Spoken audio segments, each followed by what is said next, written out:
Ma'am Tarun from Zee business. Ma'am आपने आज के बजट में शॉर्ट टर्म कैपिटल गेन और लॉन्ग टर्म कैपिटल गेन दोनों के रेट्स को बढ़ाया है, और रियल एस्टेट में आपने इंडेक्सेशन के बेनिफिट को ख़त्म किया है। तो मैम क्या हम माने कि जो इक्विटी है, अब आप उसको बाकी एसेट्स क्लास के बराबर लाना चाह रहे हैं, इस वजह से आपने लॉन्ग टर्म कैपिटल गेन के टैक्स रेट को 10% से 12.5% किया? First of all, thank you very much for coming here. After having heard the budget, um, I chose not to make an opening statement because you've heard me almost for 1.5 hours, and I'm sure you're eager to know um, what is in the budget and also seek clarification. For your just for a matter of drawing your attention, we've put up a single slide which has used the word employment as an acronym to capture that is everything in the budget. So each letter actually highlights the important points of the budget, and we can elaborate more on that a bit later. But employment captures everything to do with this budget, and I would like you to, for a moment, spend a time on it. And deriving from that, everything which has been said in the budget falls in place. But with that said, yes, your question is on the point there is we wanted to simplify the approach to taxation also for the capital gains. One. Second, if anything, the average taxation actually has come down when we say it is 12.5%, because we worked out for each of the different asset classes, each varied with the indexation. I'll ask secretaries to elaborate on it. But the point that we brought it down from below the average to 12.5, which is the lowest if you can look at the last several years, encourages investment in the markets. With that said, I'll ask Somanathan or who is going to elaborate, Sanjay, on the specifics. So you had there were, I think, two or more parts to your question. One was on real estate and gold and other assets. So earlier the rate was 20% with indexation. It has now been reduced to 12.5% without indexation. If you assume that the rate of return on real estate is typically above 10% per annum, and if you take inflation at about 4% per annum, the real rate of return was earlier, let's say, somewhere between 6 and 16% per annum in real estate. If it was 16%, 20% of 16% was being taxed. The effective rate was 16%. It has gone down to 12.5%. If the rate of return was 10% per annum nominal, it has also remained approximately the same at 12.5%. So actually there is either a reduction or no change in respect of the effective rate of tax on property and gold. Now, as regards the equity, yes, it has gone up from 10 to 12.5, but you will also find that unlisted equity has gone down from 20 with indexation to 12.5 without indexation. Basically, we have a very, very simple, easy regime. All listed, all unlisted are at 12.5% long term. And all are at 20%, equities are at 20% and everything else is at applicable rate for short term. So yes, short term has gone up, and yes, long term has been rationalized. It has not necessarily gone up. And Sanjay, would you like to add anything? One point I would like to add over here is that we also need to keep in mind as to the kind of people who are actually paying these taxes, the capital gains on the securities, the listed securities especially. And so over there, when we did this analysis for the year 22-23, we found that about 88% of the tax is actually coming from people who have an income of more than 15 lakh. 61% of that income is actually coming from people who have an income of more than 1 crore. That is income on capital gains on this. And we are all aware that otherwise, the standard rate is, about 30%. And for some, it can go up to 39%. So this marginal, very small marginal increase is actually impacting only those, primarily those who have an income of more than 15 lakh rupees per year Okay, number 3. on capital gains. Ma'am, Timsi Jaipuria from CNBC TV 18. You announced a very lucrative new tax regime with changes in tax slabs. A lot of new changes are there in the income tax side, on the revenue side. And in the speech, you mentioned that revenue foregone will be around 29,000 crore rupees, whereas government will now try to mobilize around 30,000 crore rupees. What will be these revenue mobilization measures, and from where do you think this foregone revenue will be recovered? If you can highlight, where are you foregoing the revenue and where are you going to recoup this revenue from? First of all, it is not just because we've mentioned it in this budget, but the attempt to widen the tax net is something which we've been repeatedly saying, that India's tax net will have to be widened, whether it is in the direct taxation or indirect. Second, there are also now the PSU dividends which are improving because their valuations have gone up really high. And their performance is also now substantially increased. So revenue mobilization is not just tax-based, you have non-tax revenue mobilizations which are also coming up. Then we had for almost now 3 years been talking about asset monetization, which is not selling of assets, but optimum utilization of those assets which are lying in the form of unutilized stadiums or land which is available with PSUs which can be utilized for better purposes.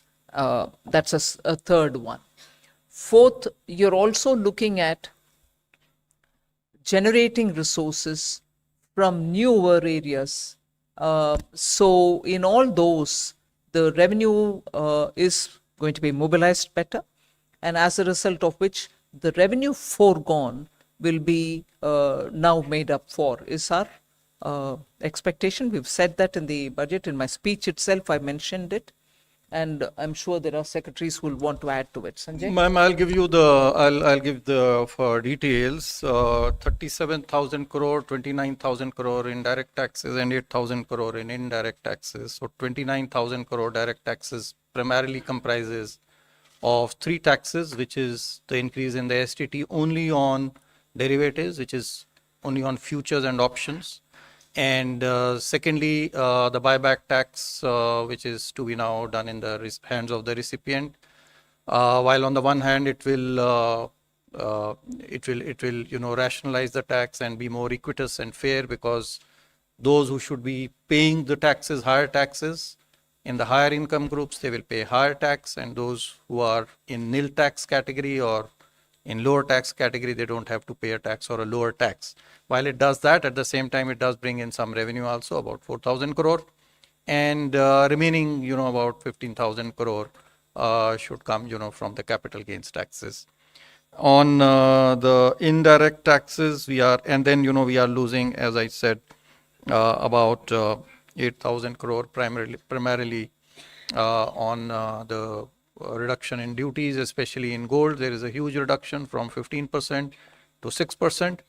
And then there is revenue foregone because of the personal income tax rates and the standard deduction being allowed in the new tax regime. 280, please. Backside. Please give the mic. Good afternoon, ma'am. This is Surbhi from Business Today. Ma'am, the angel tax has been abolished, which is a very welcome move. But just wanted to understand that one of the things the angel tax was also doing was checking money laundering concerns. So could you explain how these will be taken care of now? Thank you. Thank you very much, and I'm glad to hear it is welcome. You've been raising this issue as with many others outside of media also, saying are you considering it? Although it was introduced during the UPA government and it was introduced in 2012. 2 years had passed, and since after that, when we came in, we tried keeping as a good governance principle, government being a continuum, the tax continued. Although we tried giving carve-outs for startups and also making it simpler, bringing parity for the non-resident Indians, the way in which they've been treated as opposed to the Indian investments and so on. Today we've announced that we will indeed remove it. Exactly the details, Sanjay, would you want to elaborate on it? Yes, sure, ma'am. So we should be aware that this is actually a tax measure. It's not really a money laundering issue, but money laundering issue was being tackled through a tax measure. So first of all, I want to clarify that this tax, there are other provisions in the income tax itself. First of all, to find out the source of these funds. Number two, there is already, the Prevention of Money Laundering Act, which continues to be in existence. So if there is money which is being laundered, money, being paid as a bribe or for use in, other purposes for terrorism, etc., there are enough laws, including the Nyaya Sahita, Bharatiya Nyaya Sahita, and the Prevention of Money Laundering Act to take care of those issues. While on the other hand, now some genuine money for investment, actually, there is this deterrent provision no longer exists, while provisions for money laundering remain, and they should be sufficient to cater to it. I would add that there are also certain provisions of the Companies Act which can be invoked if there is deliberate undervaluation of shares. So there are other legal remedies. The balance here is between preventing money laundering but accidentally also preventing investment. So that balance is what we are seeking to get it right. 211, backside.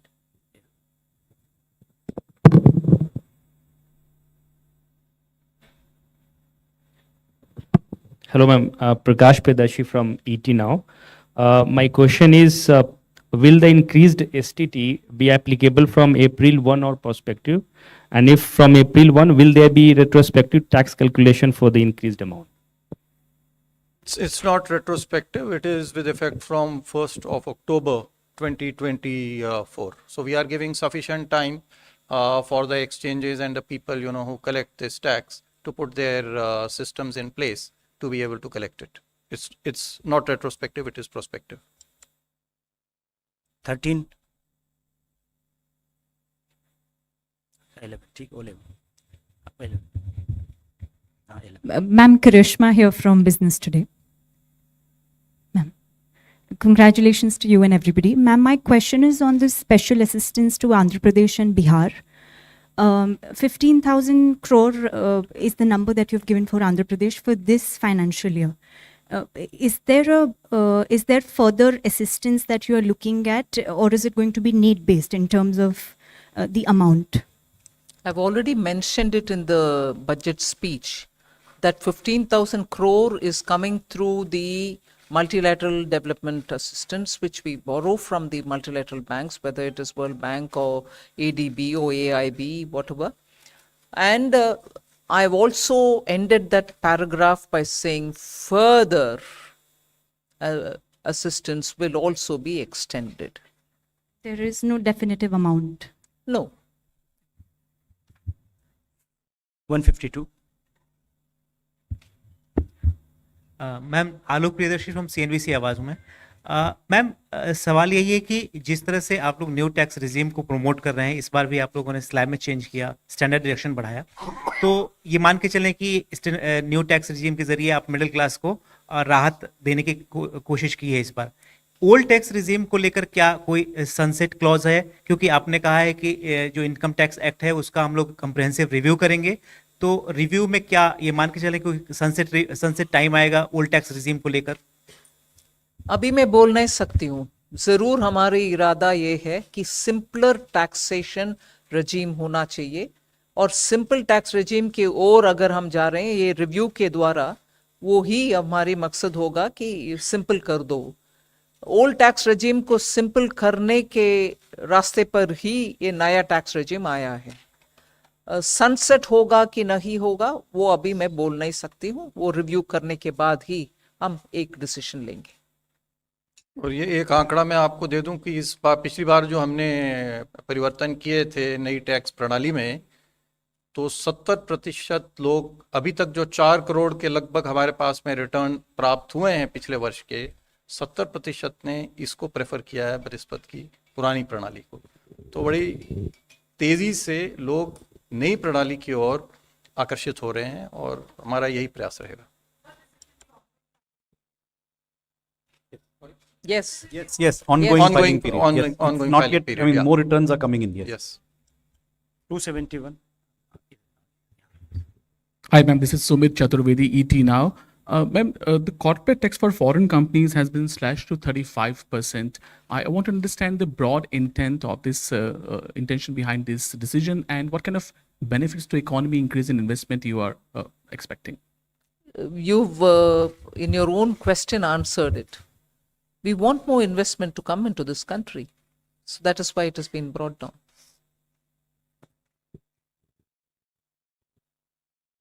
95. Just to add to that, there was a widened differential between foreign and domestic companies which arose after the tax cut in 2019. When the domestic rates were cut, the foreign rates were not cut. So there was a widening of the gap. With today's change, there is still a higher rate of tax for foreign companies, but it is not now disproportionately higher than domestic. And therefore, this is something where, according to the feedback received from industry, we expect more foreign companies to invest now that this regime is adjusted in this manner. Good evening, ma'am. This is Pal Singh from Outlook Business. You have earmarked a significant allocation towards rural infrastructure today. So how much of a boost to consumption and overall demand are we expecting here from this allocation? Do you have any? So it is difficult to quantify what would be the accretion to demand coming from. I mean, the obvious increase is whatever we have increased. But yes, would there be a multiplier? Probably yes. I think with the Awas Yojana Gramin and the Gram Sadak Yojana, these two do have a lot of multiplier effects as well. Traditionally, for capital expenditure, the multiplier has been calculated at somewhere around 2.5 to 3. In the Awas Yojana, it may be a little lower. But yes, there would be a substantial multiplier. I don't have a precise calculation. But other than the Awas Yojana and Sadak Yojana, Gram Sadak Yojana, there's a major push towards the corridors. For instance, I mentioned in the context of Bihar, I mentioned in the context of Andhra, 2 corridors which are moving, one from Visakhapatnam to Chennai, the other moving from Hyderabad to Bangalore, Buxar, Purnia, and so on, and building of the Gaya node in the Amritsar to Kolkata are all towards building infrastructure in the rural areas in order that we attract more investment and enable transit of goods in those huge corridors. All these are essentially going to the rural areas in a big way.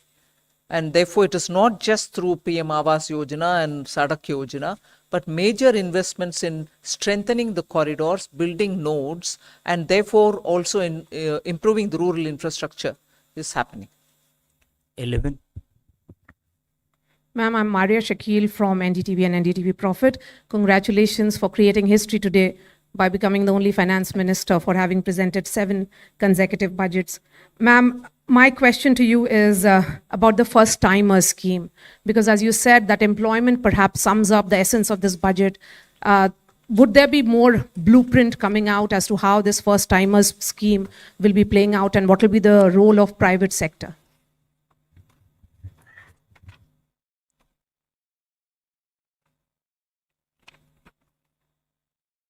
Just 1 minute. See, this Prime Minister's package that I announced has 5 different schemes. The first timers is, I would think, one of the very, very innovative initiative.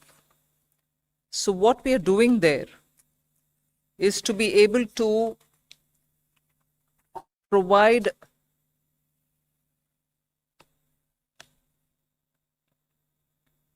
first timers one whole month's salary as subsidy. And this will be put into their account as direct benefit transfer, but possibly in tranches. When an employer picks up a first timer, and this is through the EPFO that you get to know that they have paid their provident fund amounts, and therefore the first timer indicator that we are talking about will be established. So they can't just say one of the existing employee is a first timer and claim it. There are enough checks and balances in the system to make sure that indeed the first timer is coming in. And then the first timers will be put through that learning curve, and this will help them to acquire skills so that they become fully productive. This kind of a subsidy giving, one, you give the first one month's salary. Two, you're also giving both for the employee and for the employer subsidy. So the applicable person for whom it is being given may even draw a wage up to 1 lakh rupees.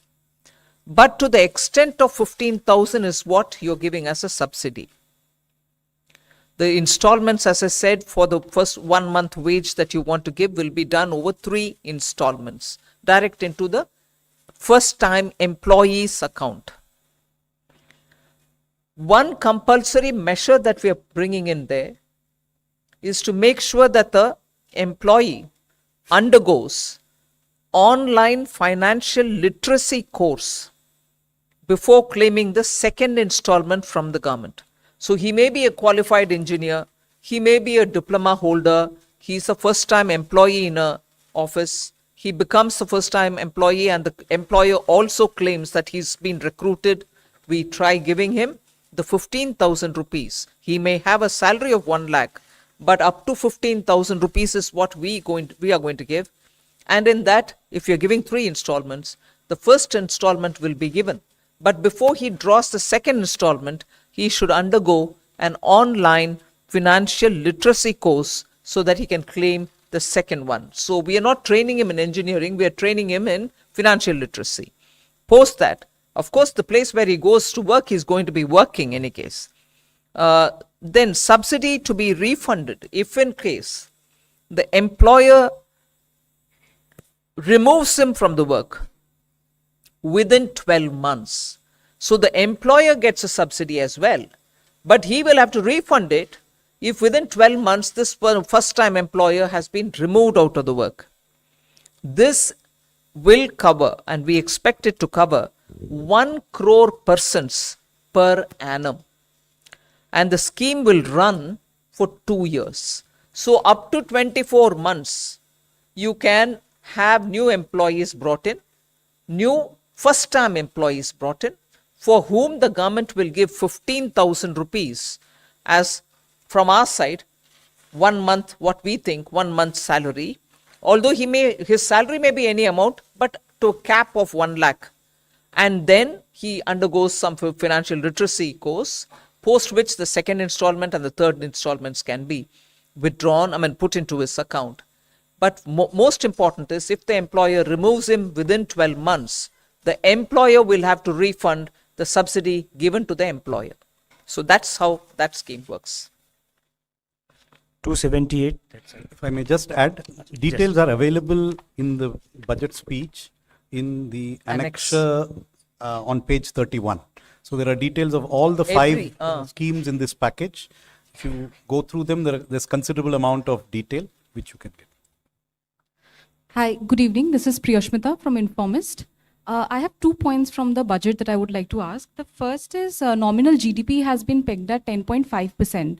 And we have seen that growth is on a high momentum, and even the RBI has pegged growth at 7.2%. And the Econ survey said that it is going to be between 6.5 to 7%. So a 10.5% nominal GDP looks a little conservative. What is your view on it? And the second is that there's a mention that beyond FY26, you would want to reduce your debt to GDP. And you've mentioned that, the 4% debt to GDP is it's a thing of the past. So what do you think is a sustainable debt to GDP or a desirable debt to GDP at this point? Thank you. What was the first question again? Conservative nominal GDP Yeah, projection. see, 10.5% could be a combination of 7% growth and 3.5% GDP deflator. So a combination of wholesale price plus consumer price could easily be 3.5%. That's a very likely scenario. So 7 plus 3.5, yes, it is slightly conservative, but I don't think it is way off what is likely. Or it could be 6.5% growth and 4% inflation as per the deflator. So I think the number is reasonable, slightly conservative, yes, but we would prefer to achieve the numbers. Second, on the path after 26-27, which has been outlined in the finance minister's speech at the end of the part A. So the commitment, as she has mentioned, is to endeavor to reduce the debt to GDP every year. That is in future the fiscal consolidation path. What is the percentage that would result in that fiscal consolidation is not something that we are disclosing here today or can disclose today. It will depend on circumstances, but there is a commitment to lower the debt to GDP ratio.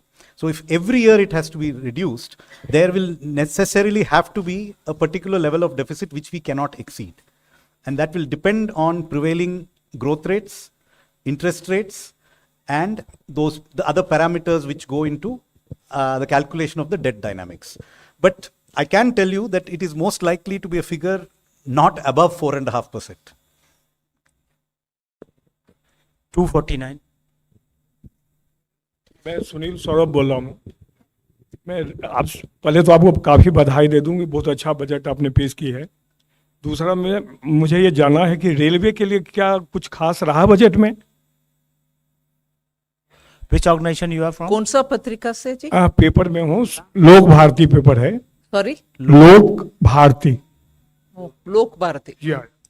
तो पहले तो बधाई दे दिया हूँ मैं आपका, बहुत अच्छा बजट आपने पेश की है और रिकॉर्ड भी की है, 7 साल से लगातार आप वित्त मंत्री के रूप में काम। मेरा कहना है कि रेलवे के लिए क्या कुछ खास हुआ, क्योंकि कोई जानकारी हम लोग को अभी तक नहीं मिली कि रेलवे के लिए क्या गया है। दूसरा, मैम रेलवे में सीनियर सिटीजन्स को कंसेशन मिलता था, आप यहाँ पीआईबी में है, पीआईबी जर्नलिस्ट को भी कंसेशन मिलता था। कोरोना में वो बंद हो गया, कोरोना को ख़त्म हुए भी 2-3 साल हो गए हैं, तो फिर से ये बहाल नहीं हुआ। क्या इसकी उम्मीदें हम लोग कर सकते हैं कि आगे बहाल होगी या नहीं?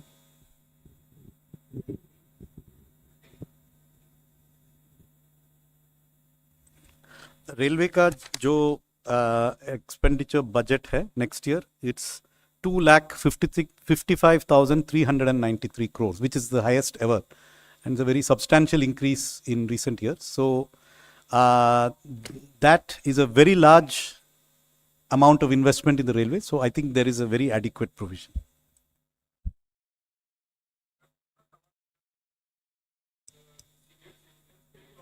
जर्नलिस्ट के लिए ठीक है, सुना। 277 प्लीज। इसमें सीनियर सिटीजन और पीआईबी जर्नलिस्ट को भी जो स्लैब में रिवीजन हुआ है उसमें फायदा है। सीनियर सिटीजन्स को फैमिली पेंशन में स्टैंडर्ड डिडक्शन का फायदा हुआ है रेलवे में। अच्छा, ठीक। Hello ma'am, this side Harsh Kumar, this side from business. वो बजट का फायदा जो दिया है सर, वो भी तो मिलेगा सीनियर सिटीजन्स को और सबको, रेलवे में भी मिलेगा। Hello, ma'am. Harsh Kumar, this side from Business Standard newspaper.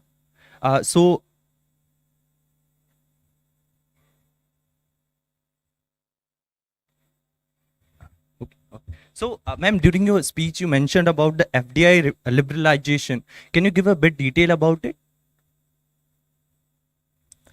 We are trying to, since 2014, bring in ease of doing business in India, and in every sector where there was only 26% allowed for FTA, we raised it to 49, and then where it is possible, we've raised it to 74, and so on. So there's been a consistent, continuing effort to relax our policy towards FTA. First, it went sector by sector. Then there was this approach taken so that most of which can go through the automatic route. So in that process, further simplification, if necessary, we are willing to do, is what is conveyed. Also, ma'am, you have like increased the loan limit to 20 lakhs, like that cap. So can we expect the increase in Shishu, Tarun, like their types increase? So how much it will be? Can you give detail on that? We've said this only today. See how this works. Okay, thank you. I request you to please one question each person. 123, please. Yeah, here.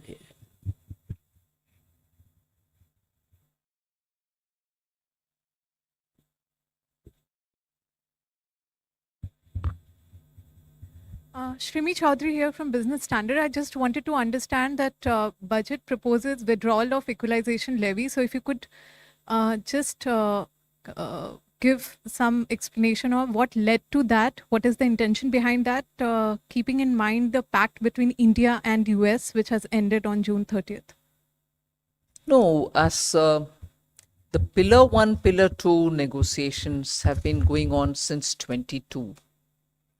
And since then, one of the things which was becoming more than obvious was, if at all we are going through this Pillar 1 and Pillar 2, which we intend to, the negotiations and the OECD, backed by the US administration, have all been pushing for this. We wanted a fair solution, so negotiations have been going on.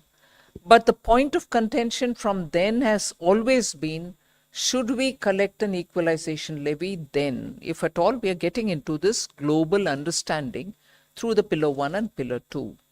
In any case, for India, equalization levy also meant for those who are living abroad that you were holding it, but eventually they're going to only adjust it somewhere. So in the interest of moving towards Pillar 1 and Pillar 2 solution, which the negotiations are still going on one aspect of it, on the other, in all probability, we are close to a conclusion. It was necessary for us, through the Parliament, to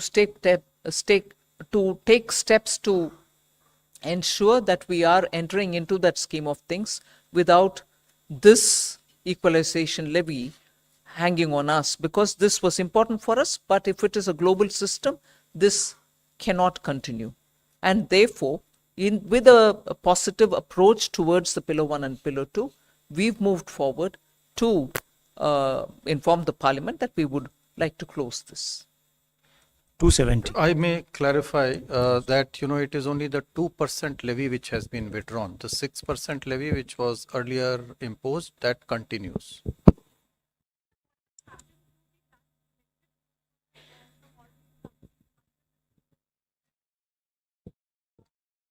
That has already been collected. We'll see. I mean, it is only this withdrawal is only prospective. Ruchika from Business Standard this side. Ma'am, the miscellaneous capital receipts have seen an increase in this budget to almost 50,000 crore. Is there the miscellaneous capital receipts? Okay. Can you share the government's game plan as to how will we achieve this increase?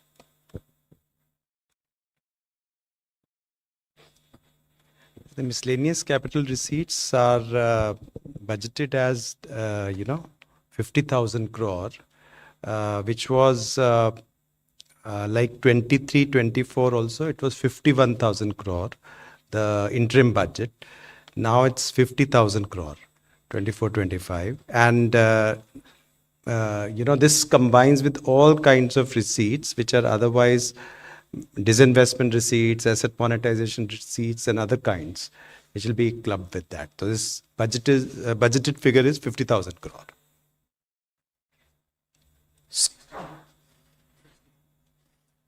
One six. Ma'am, very good evening. Sapna Das here from CNBC. Ma'am, two questions. On the incentive like employment scheme that you have announced, 2 lakh odd crore is your overall fiscal envelope over the duration of the scheme. Could you give us a sense as to, we are already almost halfway through the current financial year by the time you pass the budget. So practically around 7 months will remain for the financial year. But any kind of an allocation that you have done for this scheme for this year, ma'am? One is that. And ma'am, just a corollary also on the miscellaneous receipts question, though not very much part of this budget, but nevertheless, ma'am, government had a very, kind of a bold privatization program Do we understand that this is now being calibrated? That's it, ma'am. On Thank your you. First question, as you rightly observed, there are only this is not a full financial year. The schemes have just been announced. They will now go through a process of quick design, appraisal, and approval. However, budget provisions have been made for these schemes, partly in the Ministry of Labour and Employment and partly in the Ministry of Corporate Affairs for the internship scheme. So, from memory, I can be corrected. I think it's 2,000 crores has been provided for the internships in the Ministry of Corporate Affairs, and about 5,000 crores has been provided in the current year in the Ministry of Labour and Employment. But we stand committed to funding them fully to the extent that may actually be required. These are just very rough estimates based on how much time it might take to kick off. On the miscellaneous capital receipts. Well, I think in the interim budget, FM had announced, we are going for a holistic strategy for management of equity in PSUs. And I think which includes, value creation and also, using the performance, the capex, the dividends and consistent dividend policy and the capital management all together, and also the calibrated disinvestment strategy, which also includes listing and market dilution, but all together in a holistic way so that value maximization is there. I think the same strategy is going to continue. 122.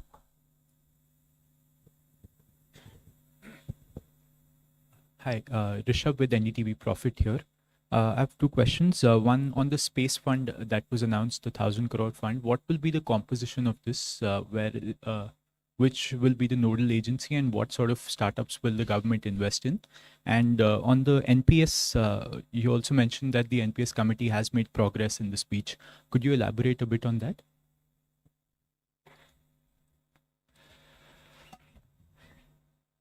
So we have seen that there's a lot of interest of the private sector on participating in the space program. Hitherto, the participation used to be on being a supplier to the space program, but now development of the satellite, mounting experiments there, they're getting into that space. And if you recall, even FDI was opened up in that sector. This is an attempt that Indian entrepreneurs, Indian startup who want to risk capital to get into that area, that should be facilitated. We believe that the amount is 1,000 crore, but that can have a very large multiplier effect. And that's what the scheme announces. On your question on I think your second question was on the government NPS, right? So, as you know, there is a committee which is looking into it.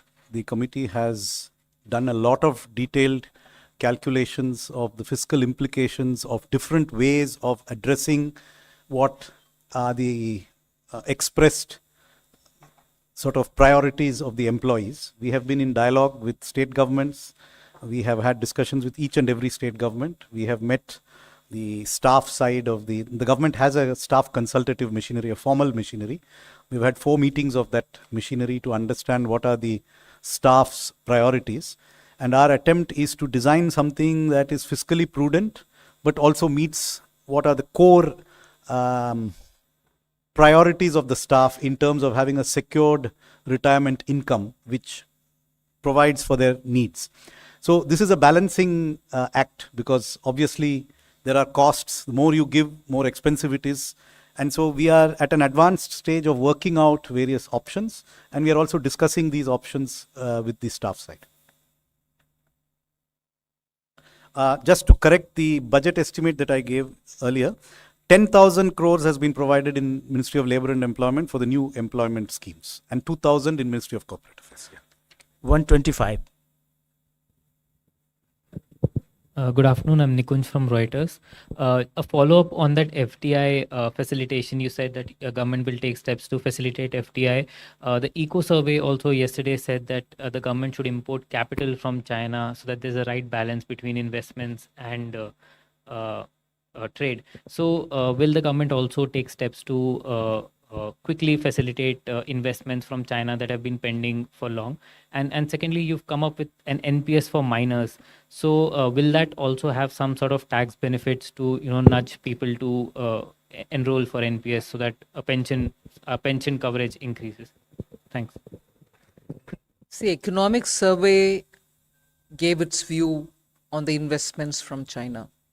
As things stand today, investments do go through the Press Note 3 process when it comes from China or from any of our neighboring countries.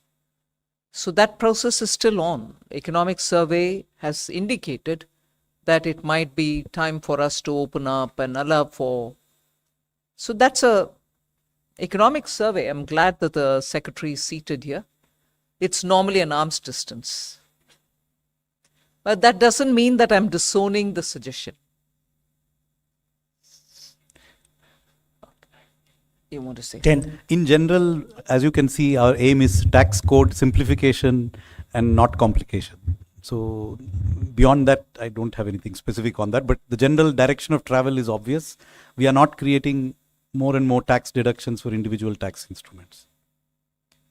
Respected madam, मेरा नाम नरेश वत्स है और मैं स्वतंत्र पत्रकारिता करता हूं। आज जो आपने किसानों के लिए और ग्रामीण क्षेत्र के आधारभूत संरचना के लिए काम किया है, उस पे दो तरह की राय आ रही है। एक राय तो ये कहती है कि गालिब ने ये कहकर तोड़ दी तस्बीह, क्यों गिनकर नाम लूं जो बिन मांगे बेशुमार देता है। एक वर्ग तो इस तरह से तारीफ बजट की कर रहा है, लेकिन दूसरी तरफ प्रतिपक्ष के नेता राहुल गांधी ने कहा है कि आंध्र प्रदेश और बिहार पर जो दरिया दिली दिखाई है, कहीं न कहीं ये लगता है कि ये कुर्सी बचाने का बजट है। अखिलेश यादव जी भी ये कह रहे हैं, आप कैसे देखती हैं?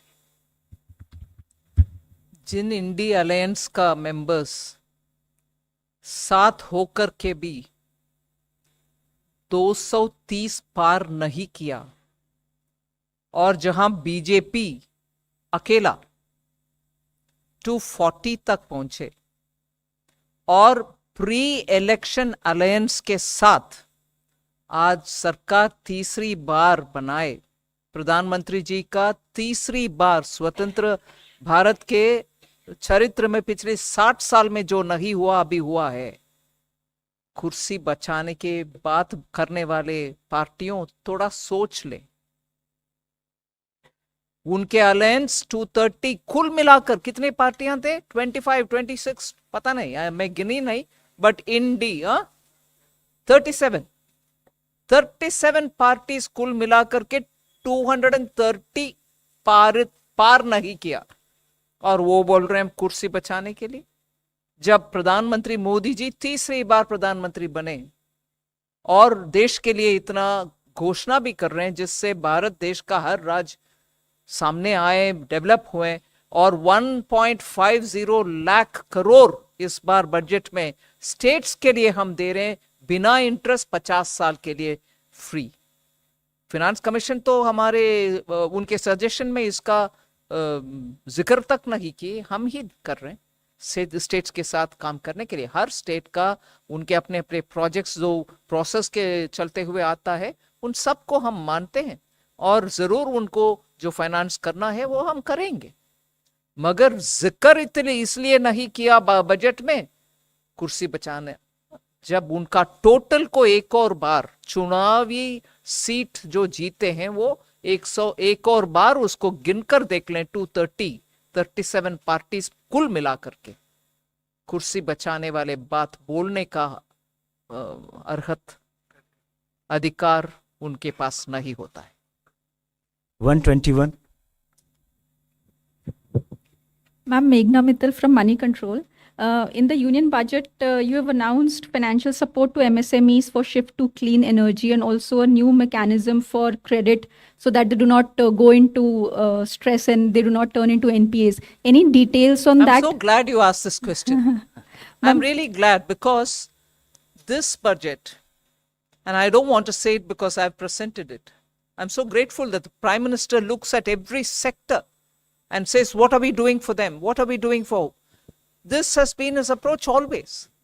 But this time around, we've spent a lot of time understanding also from those stakeholders who had consultation with us pre-budget. And MSME's request it has been for now several years that when they reach the SMA 1 stage itself, they get to be very, very tensed because banks stop their finances, meaning banks don't no longer lend to them. They are stressed as it is. And if they are stressed as it is, and if there is this threat that the bank will not further give them working capital, sooner, by the 90th day, they become NPAs. In order to give them a good workable solution, and I'm indeed grateful to this entire team of secretaries here, they've spent a lot of time also talking with RBI to see how best we can address this issue.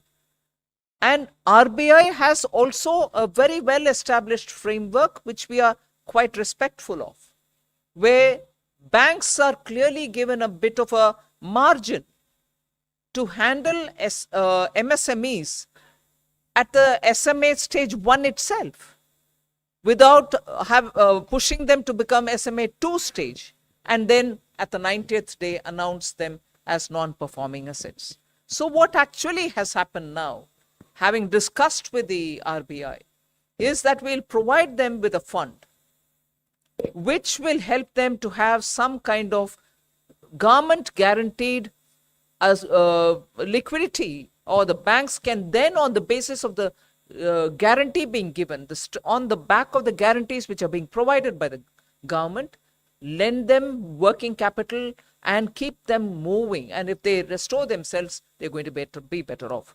So on this principle, I'll certainly ask you or Vivek to speak and explain it to you all.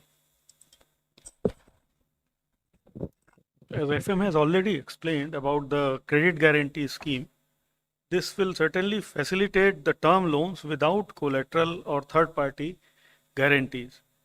Then new assessment model for MSME credits, which will be based on their digital footprints and the kind of payments they are making, such as their PF contributions, salary payment, and other transactional data.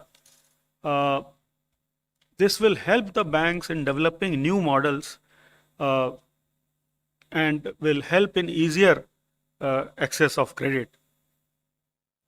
Similarly, credit support during the stress period, this mechanism will facilitate their access to credit even during the stress period, for which some kind of support fund will be created, and based on the guarantee provided by that fund, they will be helped during the SMA 1, SMA 0 or SMA 2 periods. Then Mudra loans limit has been increased from 10 lakh to 20 lakh. Similarly, enhanced scope for mandatory onboarding in TREDS platform has been also reduced from 500 crore to 250 crore of turnover. SIDBI will also open more branches in MSME sectors.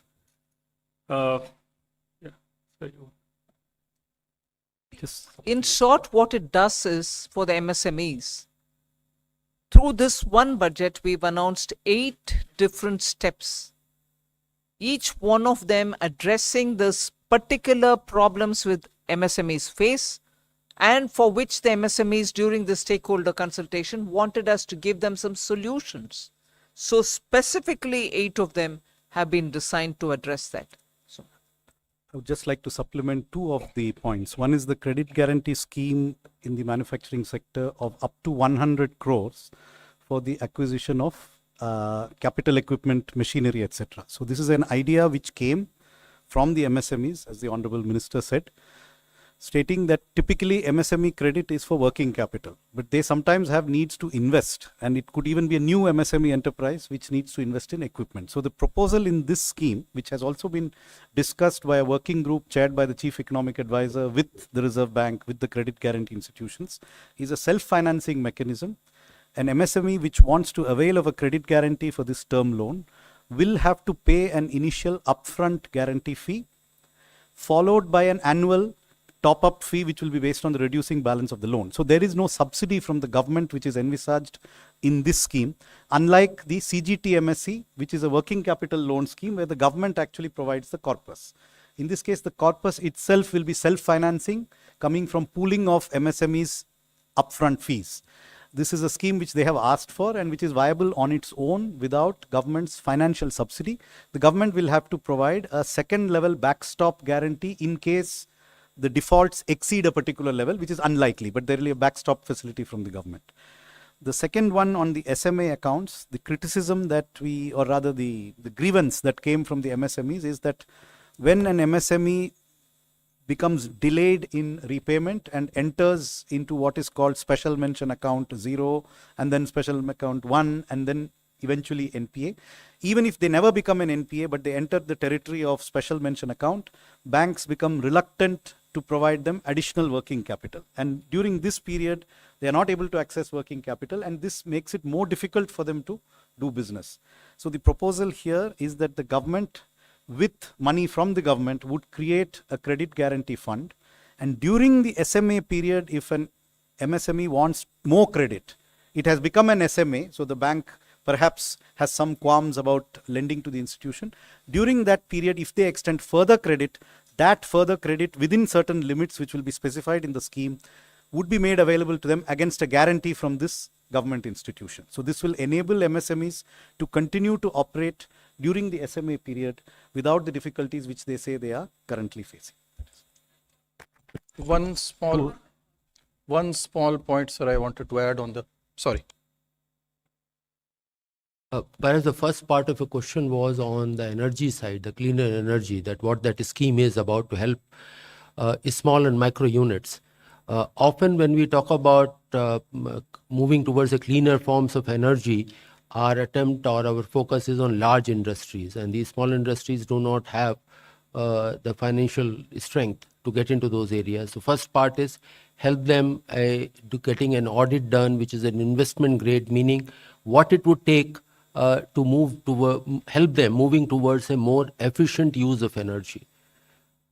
A step prior to that is move them to a cleaner forms of energy, whatever they have been using it. And we know that for some of the traditional industries, the fuel being used is not really clean. This has health issues, it has environmental issues. So that is particular scheme is providing them an organized audit system plus a financial support. Just one small point which could not be highlighted in the speech, but which is primarily aimed at MSMEs, pertains to the expenditure that is allowed on partnership firms for the salary that is paid to the working partners. So presently the limits are for the firms which have the firms which have a profit of 3 lakh or less. It is capped at 1.5 lakh rupees or 90%, whichever is lower. So this limit has been increased to 3 lakh. And up to a profit of 6 lakh. So this will also reduce taxation on these partnership firms, most of which are in the micro and small enterprises sector. Thank you. 212. There.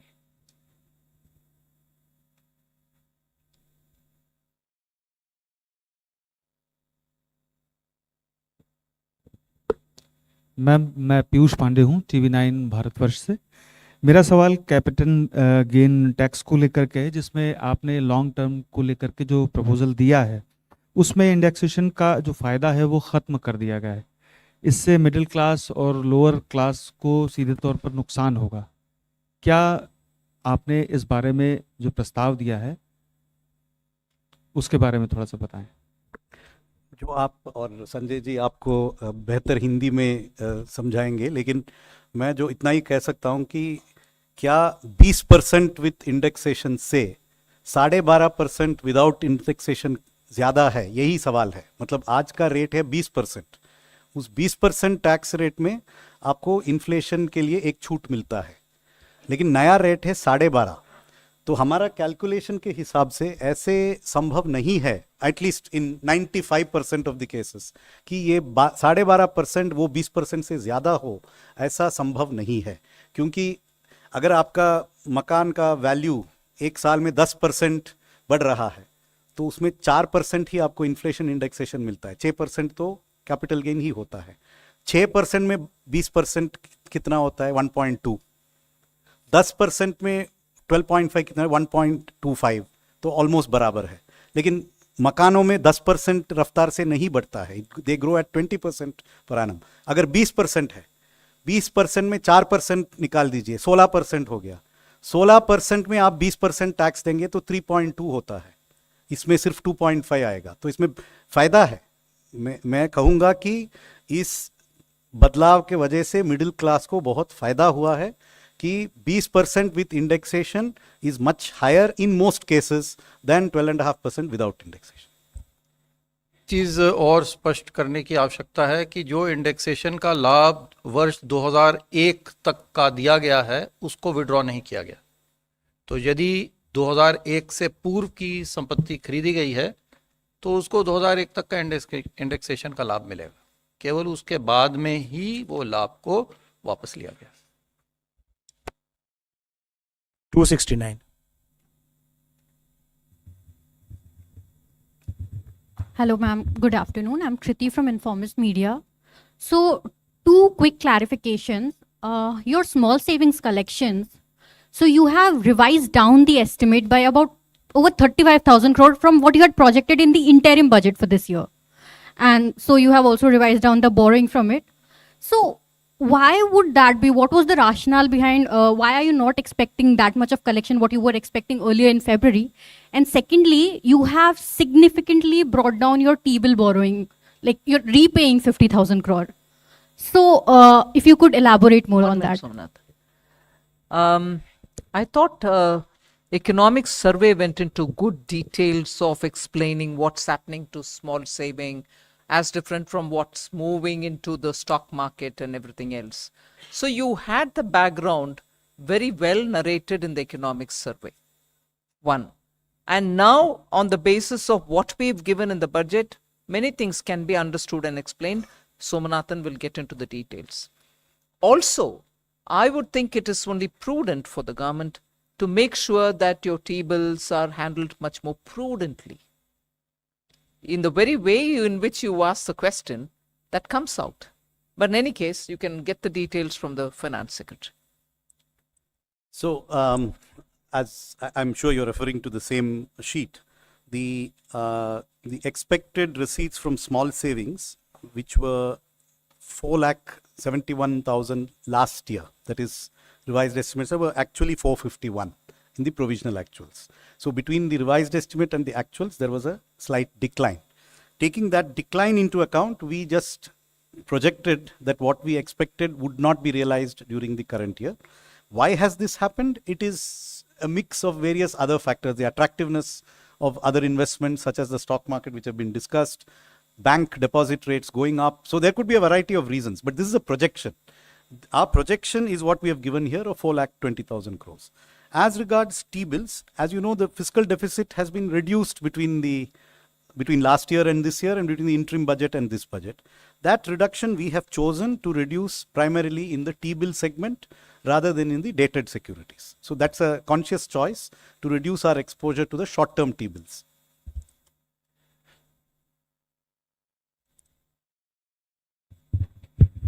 Ma'am, I am Monica from the New Indian Express. Ma'am, regarding this Income Tax Act, I want to know what are the major issues or concerns that have prompted the government to undertake this comprehensive review, and if you can shed light on the anticipated timeline for the implementation of these changes.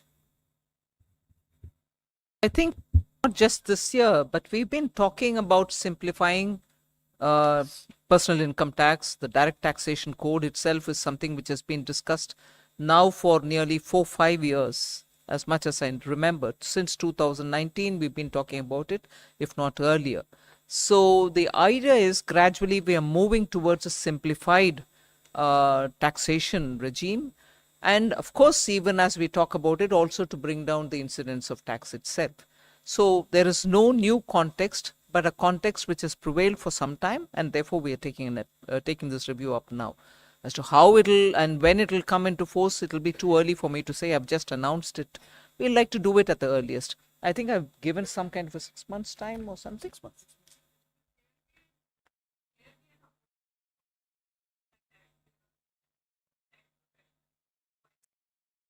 we'll do that. But I'm not giving you anything more than what I've said in the budget speech now. 272. I'm holding 272. Yeah. Working majority in parliament मैं सीताराम येचुरी जी ने एक सवाल किया जो मैं समझना चाहता हूँ बेसिकली। आप अपना परिचय दे दें। मेरा नाम कृष्ण मोहन शर्मा है, मैं भारत एक्सप्रेस में एडिटर हूँ। सीताराम येचुरी जी ने आज कहा कि सरकार फिजिकल डिफिसिट कम करना चाहती है, इसका मतलब ये होता है कि सरकार खर्चा नहीं करना चाहती, और खर्चा नहीं करना चाहती इसका मतलब सरकार गवर्नमेंट डिपेंडेंट कंज्यूमर सोसाइटी बनाना चाहती है। सीताराम येचुरी जी के आइडियोलॉजी कम्युनिस्ट आइडियोलॉजी है। मैं उसको इधर इसलिए जिक्र कर रही हूँ, सरकार के द्वारा जो खर्च, पर्टिकुलरली कैपिटल एक्सपेंडिचर, मतलब asset creation, public asset creation, private नहीं, पब्लिक एसेट क्रिएशन के लिए 11 लाख इस बजट में घोषित किया है। 11,11,111 करोड़ सिर्फ इस साल बजट में पब्लिक एसेट क्रिएशन के लिए, जो सभी लोगों के लिए, जनता के हित में जो एसेट बिल्ड होता है, जिससे रोजगार बढ़ती है, जिससे जाना आना उसका सुविधा होता है, जिससे हमारी कैपेसिटी पोर्ट्स में, एयरपोर्ट्स में बढ़ती है। ये खर्च पब्लिक के लिए, सभी जनता के लिए जहां उठा रहे हैं सरकार, खर्च कहां कम कर रही है? थोड़ा बजट रिपोर्ट को पूरा पढ़ने के बाद उनके बयान देने के लिए सुझाव दीजिए।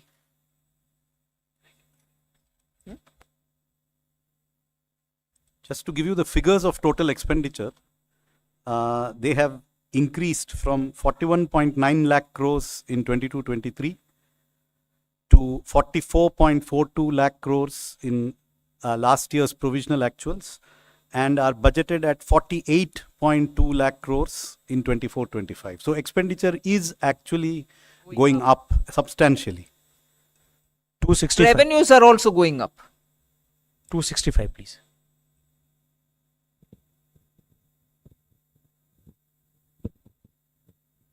Sir, Vikas Dhoot from The Hindu. This is actually to get some details on one of the expenditure budget details that I went through. One of the highest increases we are seeing in outlay. Can you introduce yourself again? On the capital outlay side on other general Can you services. introduce yourself, Vikant, again?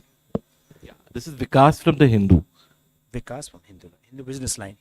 So on the capital outlay in the other general services head, we are seeing a jump from 6 crore to 62,600 crore roughly. And, we try to match it. I think it talks about the allocation as being for new schemes. So I wanted to get a sense of which schemes are covered. This was actually mentioned in the interim budget speech. See, this budget is a continuation of the interim budget. If you remember, there was an announcement of a large scheme for innovation, research and development, the funding for which was housed in the Department of Economic Affairs. And that continues to be housed there until the target groups and the various departments which will implement it are decided upon. Secondly, so that's not the only component of the 62,000. The government has followed an approach of encouraging infrastructure departments to spend and complete projects as quickly as they can and not to be constrained by their budget estimates. But at the same time, we do not know in advance which of these infrastructure departments may need more money than has been budgeted. So for example, I said that there's 2.53 lakh crores for railways, 2.4 lakh crores for roads. It's possible that they may need more. And if they need more, we have set aside money for that, which is kept tentatively in the Department of Economic Affairs, but which will be reallocated to the necessary departments when the need arises. That is what the 62,000 is for.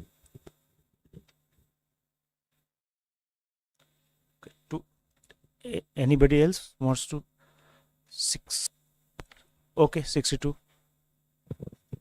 मैं Lakshman CNBC आवाज से दो चीज़ें, एक तो gold पे import duty में अच्छी खासी कटौती की गई, इसके पीछे क्या सोच है? दूसरी चीज़ें कि बजट में सरकार की पब्लिक सेक्टर एंटरप्राइजेस पॉलिसी के बारे में कोई डेवलपमेंट, कोई रोड मैप नहीं आया है। क्या सरकार इस पॉलिसी से कुछ अलग सोच रही है? किसके ऊपर? Disinvestment policy. गोल्ड देखिए, जो gold and precious metals, James and jewellery क्षेत्र हमारे लिए बहुत ही एक महत्वपूर्ण क्षेत्र है। ये ध्यान रहे कि जो कुल निर्यात होता है भारत का, उसका लगभग 8% से अधिक भाग इस क्षेत्र से आता है। लगभग 50 लाख लोग इसके अंदर में नियोजित हैं आज के दिन में। तो ये हमारे लिए बहुत एक महत्वपूर्ण क्षेत्र है और इसी को ध्यान में रखते हुए हमने इसकी इंपोर्ट ड्यूटी कम की है, ताकि जो हमारे इस व्यापार में लोग जुड़े हुए हैं, उस उद्योग में जुड़े हुए हैं, उनको गोल्ड और अन्य जो प्रेशियस मेटल्स हैं वो उनको आसानी से उपलब्ध हो पाए। मुख्य कारण इसका यही है। हाँ, ये संभव है कि इससे जो कुछ आप पिछले समय में देख रहे थे कि अनअकाउंटेड आयात जो है वो हो रहा था या स्मगलिंग हो रही थी, उस पर भी कुछ अंकुश लग सकता है। लेकिन मुख्य कारण इसमें एम्प्लॉयमेंट, रोजगार को बढ़ाना, निर्यात को बढ़ाना है।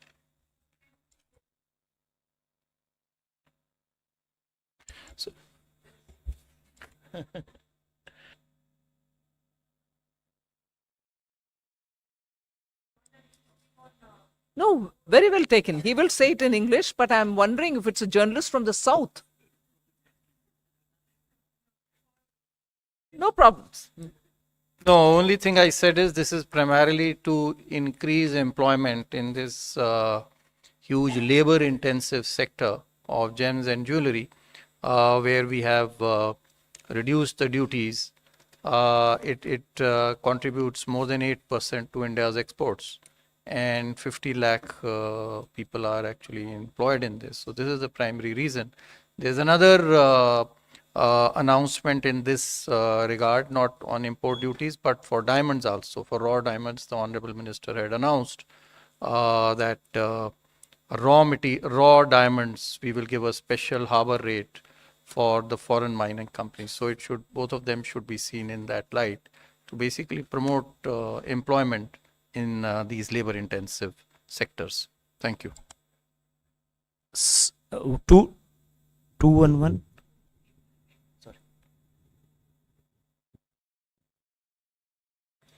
लक्ष्मण जी, जैसे मैंने बताया कि हमारा जो holistic disinvestment strategy, holistic strategy है वैल्यू क्रिएशन की, उसके बीच में वैल्यू जैसे हम क्रिएट करते हैं तो उसका कैलिब्रेटेड डिसइन्वेस्टमेंट भी होती है। जैसे पीछे भी लिस्टिंग हुई थी, इरेडा की लिस्टिंग हुई थी, उससे पहले LIC की हुई थी, मार्केट डेल्यूशंस भी हैं।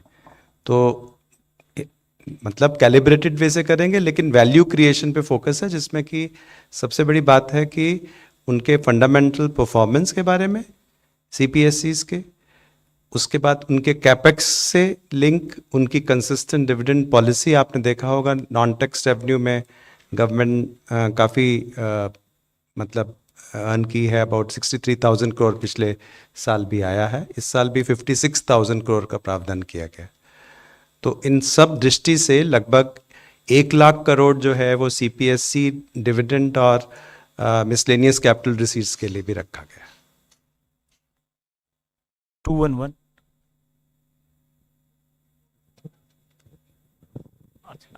Nikunj. Sir, ma'am. Yeah.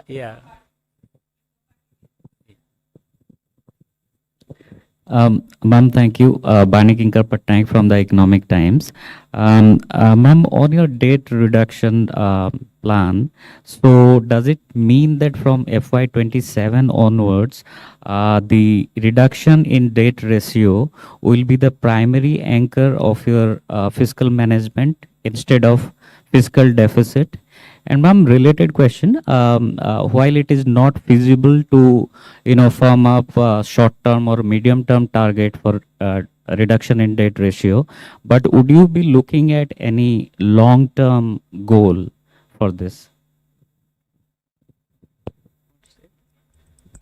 Yes, you have correctly identified that there is an approach which is outlined in that sentence, which is that hereafter it is not the intention to focus on a deficit number, but rather to look at what will keep reducing our debt to GDP ratio in normal years. The reason for this is a fixed figure, which historically was enshrined in the FRBM Act in the past, does not take into account the specific debt dynamics of a fast growing economy like India.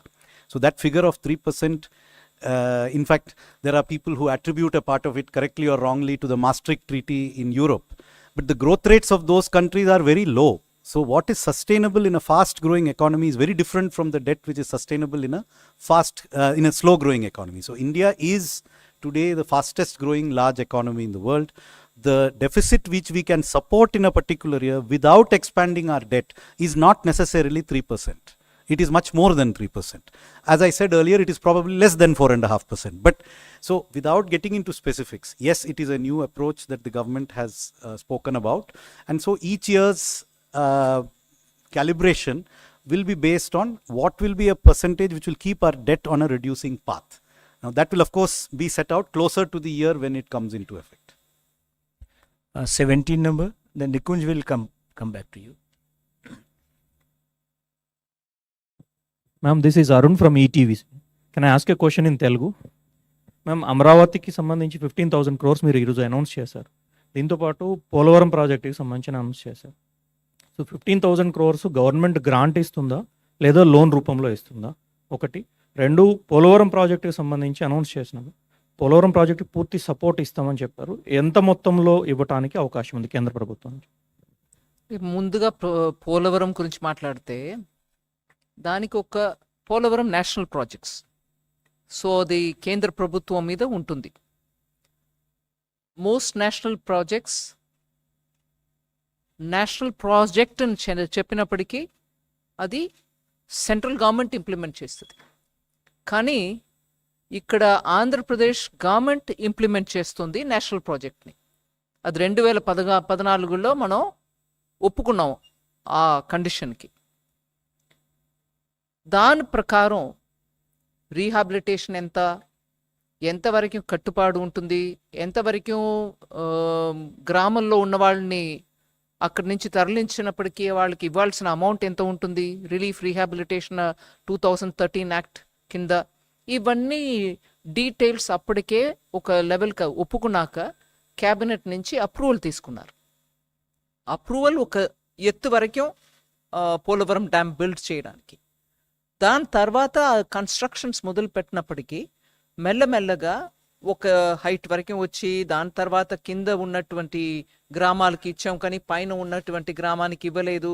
ఇట్లాగా కొత్త కొత్త issues రావడం మొదలైంది. So నేను మీకు చెప్పవలసిన విషయం ఏంటంటే, ఇప్పుడు వరకు ఒప్పుకున్న అన్ని కండిషన్స్కి గవర్నమెంట్ ఎంతవరకు డబ్బు ఇవ్వాలో అది ఇస్తాం. ఇప్పటికీ ఇంకా కొత్త ప్రాబ్లమ్స్ కూడా కొంచెం వచ్చి ఉన్నాయి, నేను ఆ వివరంలో వెళ్ళలే. కానీ అది ఒక నేషనల్ ప్రాజెక్ట్, మేము ఒప్పుకున్నాం. సెంట్రల్ గవర్నమెంట్ అది తనకంటూ ఉన్నటువంటి ఒక ప్రాజెక్ట్ అని ఒప్పుకుంది. సో అది కంప్లీట్ చేయడానికి ఎంత అవుతుందో అంత మేము చేయాల్సిందే.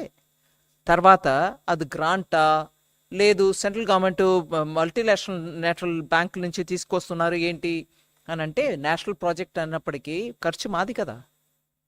సో గ్రాంటా అని అడగడానికి అక్కడ ఆస్కారం లేదు.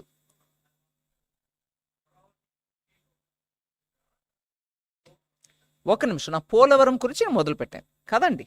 సో పోలవరం గురించి మాట్లాడుతున్నప్పుడు క్యాబినెట్ ద్వారా ఎంత అప్రూవల్ అయిందో దాని మేరకి ఇప్పటివరకు ఎంత ఇవ్వాలో అంత ఇస్తూ వచ్చాం. In fact first time cabinet approval చేసిన అంత అమౌంట్లో అన్నీ కూడా క్లియర్ అయిపోయింది. ఎగ్జాక్ట్ అమౌంట్ నేను ఇప్పుడు చెప్పట్లేదు కానీ అన్నీ క్లియర్ అయిపోయింది. ఏదో కొంచెం అటుగా మిగిలి ఉంటుంది. కానీ ఇప్పుడు నుంచి అది ఎంత హైట్కి ఒప్పుకున్నారో అంత హైట్కి వెళ్ళడానికి, ఎందుకంటే ఒక 2-3 సంవత్సరమో అందుకు ముందో ఈ గవర్నమెంట్ ఆ గవర్నమెంట్ నేను మాట్లాడలే. మొత్తానికి దాంట్లో ఉన్నటువంటి ఇబ్బందులని దాటుకొని ఇవాళ అది కంప్లీట్ చేయడానికి ఎంత అవుతుందో అది మేము వాళ్ళతోటి కలిసి మాట్లాడి దానికి ఫుల్ సపోర్ట్ ఇస్తాం అనేదే మా స్టేట్మెంట్. కరెక్ట్. రెండో ప్రశ్న ఏంటంటే 15,000 goes for capital. Amaravati capital, Amaravati capital construction, ఎందుకంటే ఆంధ్రప్రదేశ్ రీఆర్గనైజేషన్ యాక్ట్ మేరకి స్టేట్ క్యాపిటల్ బిల్డ్ చేయడానికి సెంట్రల్ గవర్నమెంట్ దానికి స్టేట్ గవర్నమెంట్కి హెల్ప్ చేయాలని యాక్ట్ ప్రకారం ఉంది. So capital city Amaravati build up చేయడానికి మేము డెఫినెట్గా వాళ్ళకి అసిస్టెన్స్ ఇవ్వాలి. ఇప్పుడు నేను చెప్పిన 15,000 కోట్లు వరల్డ్ బ్యాంక్ అసిస్టెన్స్ తోటి మేము వాళ్ళకి తెప్పిస్తున్నాం. దానికి కౌంటర్ పార్ట్ ఫండింగ్ కూడా ఉంటుంది. కానీ ఇవాళ స్టేట్ పొజిషన్ ఎలా ఉంది, అది ఎట్లాగా వాళ్ళు ఇస్తారా ఇవ్వలేరా, అది మేము సెంటర్ నుంచి గ్రాంట్ ఇచ్చుకుంటామా, ఇవన్నీ చూసి వాళ్ళతోటి మాట్లాడుకొని చేస్తాం. ఎందుకంటే ఆఖరికి ఆ క్యాపిటల్ లేకుండా 10 సంవత్సరం వెళ్ళిపోయాయి. ఆంధ్రప్రదేశ్కు ఒక క్యాపిటల్ ఉండాలి. భారతదేశంలో ఒక రాజ్యం ఉందనంటే క్యాపిటల్ లేకుండా అది ఆంధ్ర. అది యాక్ట్ ప్రకారం ఈ పార్టీకి క్యాపిటల్ అక్కడ ఉండాల్సిందే. నేను ఎవరు చేశారు ఎవరు చేయలేదు అనే విషయத்துக்கு వెళ్ళలే. ఆ క్యాపిటల్ బిల్డ్ చేయడానికి కేంద్ర ప్రభుత్వం పూర్తిగా కట్టుబడి ఉంది. 211. Ma'am, though there are several decisions on custom duties in the budget, but the steel companies have approached government in order to increase custom duties on their finished products to discourage import of various products, especially from China and Vietnam. So why the government has decided to ignore this decision? I'll have Sanjay talk about it, but the steel industry came and met me almost 3-4 days before the budget presentation, a week before. But of course, they've been saying for a very long time. But Sanjay, you want to get? Ma'am, we have taken a number of measures.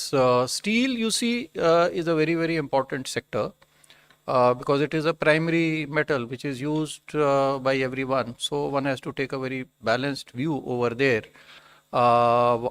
So that while our manufacturing industries have some kind of support, I would not like to use the word protection, but at the same time we can't have very high duties on them,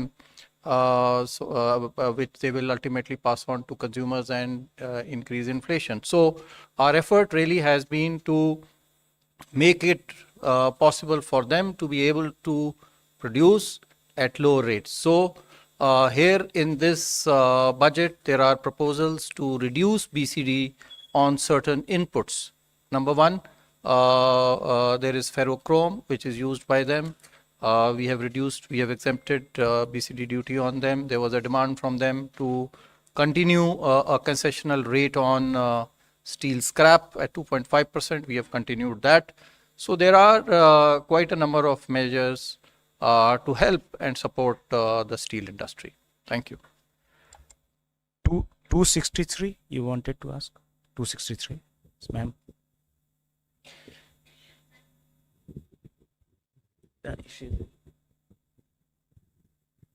मैं Nandita, Bengali newspaper संवाद प्रतिदिन से। Ma'am, TMC ने claim किया है कि फिर से बंगाल को इस बजट में डिप्राइव किया गया है। एडजेसेंट से बिहार से लेके असम इवन सिक्किम तक को फ्लड कंट्रोल के लिए असिस्टेंस की बात की है, लेकिन बंगाल बीच में जो बंगाल है, बंगाल के लिए इस बार भी कुछ नहीं रहा बजट में।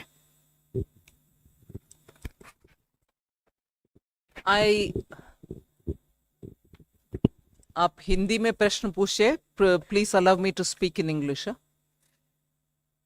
See, it's very important for us to understand that if the name of a state is not mentioned in the budget, it doesn't mean that they don't get anything at all.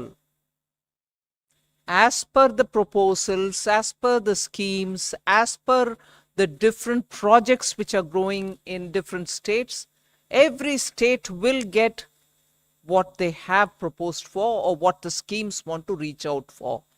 No state will get missed out.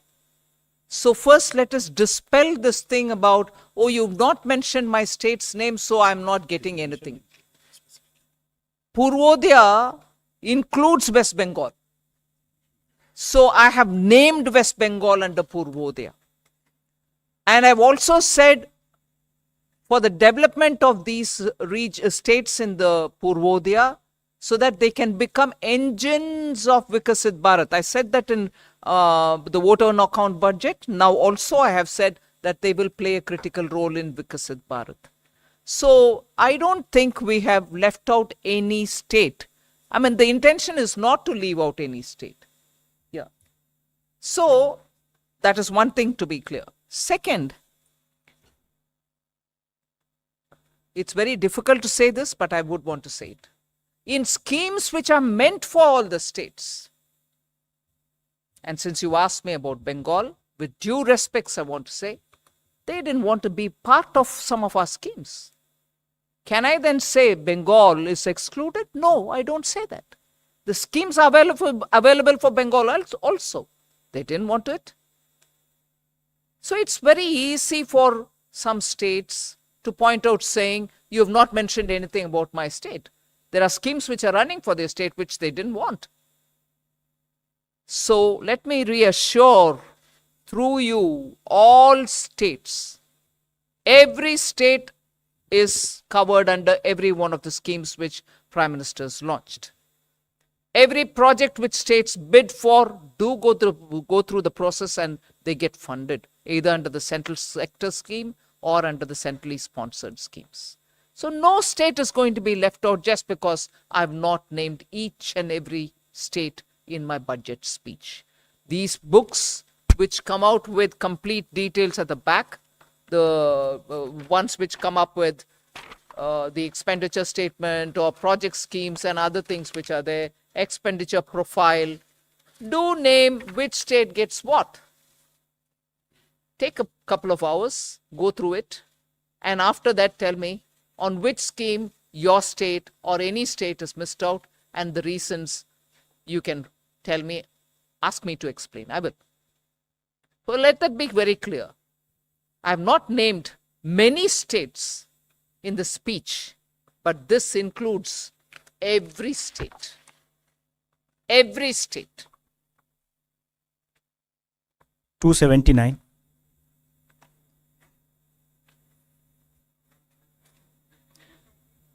Can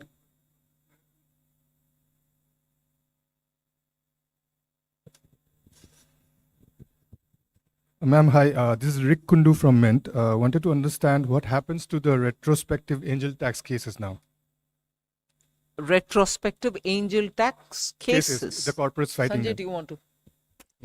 There is no retrospective tax that we have imposed. We are very, very careful about that. We don't want to impose any retrospective tax, and in same light, if there is any such previous case which is there, those cases will continue. Of course, we will see them in light of the facts and circumstances of each case. And I can assure you on behalf of the finance minister and the board present over here that it's only where there is actually a money laundering over there, only in those cases that this tax will actually be will it be imposed. Thank you. 63. Ma'am, मैं अमलेंदु हूँ, freelance journalist हूँ।